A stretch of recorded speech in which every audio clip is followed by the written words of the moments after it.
Chegamos a um dos arcanos mais temidos do baralho e do mais implacável, a morte. Que, por sinal, não é um arcano que, quando a gente entende, a gente primeiro para de ter medo dele, a gente entende a função dele, porque a morte tem uma função muito, muito importante na nossa vida. E a gente aprende a lidar melhor com ela.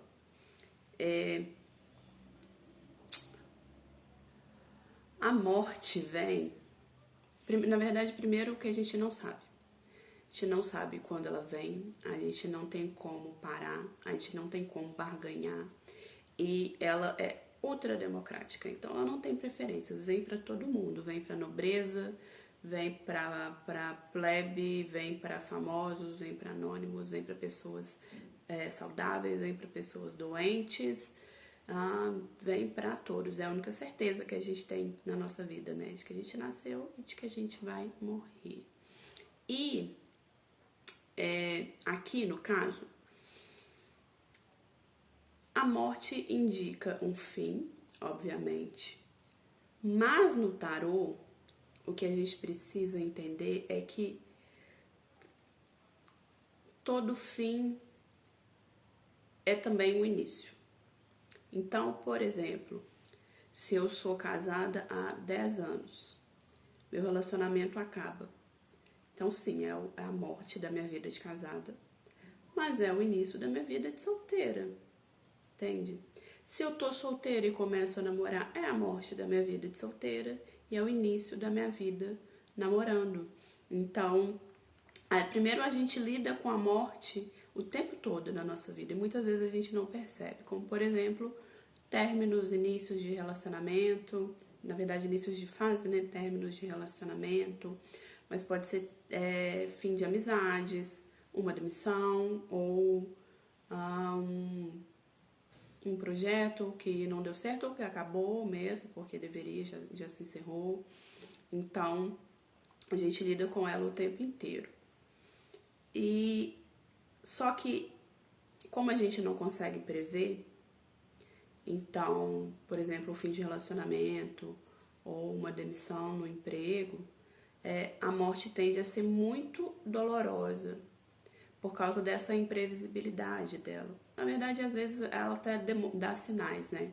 Mas a gente tem uma dificuldade de aceitar. E esse é o grande problema. É por isso que a gente sofre, é por isso que dói, é porque a gente tem dificuldade de aceitar, é porque a gente insiste em se apegar a coisas que ou estão prestes a morrer ou já estão mortas. E quanto mais a gente se desapegar, quanto mais a gente soltar, quanto mais a gente deixar a morte passar pela nossa vida, menos dor a gente vai sentir, mais fácil vai ser, mais facilmente a gente vai se recuperar e aí vai estar pronto para uma nova fase e vai ser mais tranquilo isso. Então, por exemplo, lá no exemplo do casamento, né? Eu terminei um casamento de 10 anos. Enquanto eu continuar apegada nisso, enquanto eu ficar tentando entender o que aconteceu, e é lógico que sofrer a gente sempre vai, e faz parte, tem uma fase para isso. Mas se eu prolongo demais essa etapa, a minha vida de solteira custa nascer.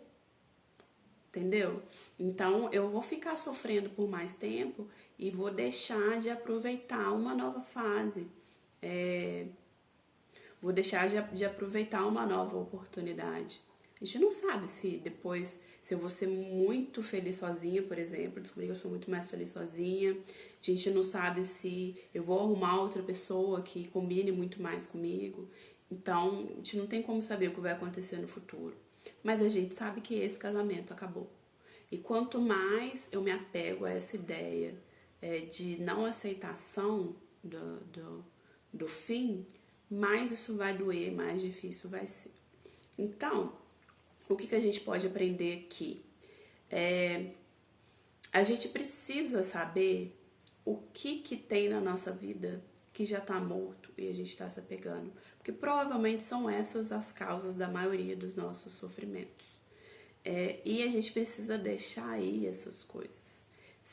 às vezes elas já querem ir, a gente está segurando, mas muitas vezes é aquela coisa que está segurando a gente e a gente precisa realmente fazer um corte.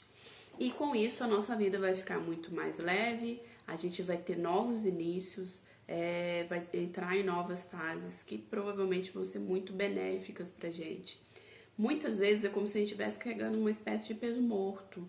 É algo que drena a nossa energia, algo que drena a nossa vida e nos impede de ir para frente. Então é importante que a gente perceba o que a gente carrega, que é uma espécie de cadáver, né? Porque é algo que não tem mais vida, mas que está acoplado à nossa e muitas vezes só sobrevive porque rouba um pouquinho de vida da gente. Então é importante que a gente identifique essas coisas. Pode ser qualquer coisa, gente. Podem ser relacionamentos, podem ser hábitos, pode ser um emprego que você não tem mais o que fazer ali, pode ser qualquer coisa. E todas essas coisas, quando eliminadas, elas vão deixar a nossa vida muito mais leve. Então, a lição dessa aula é essa: descobrir o que está morto que a gente ainda não enterrou.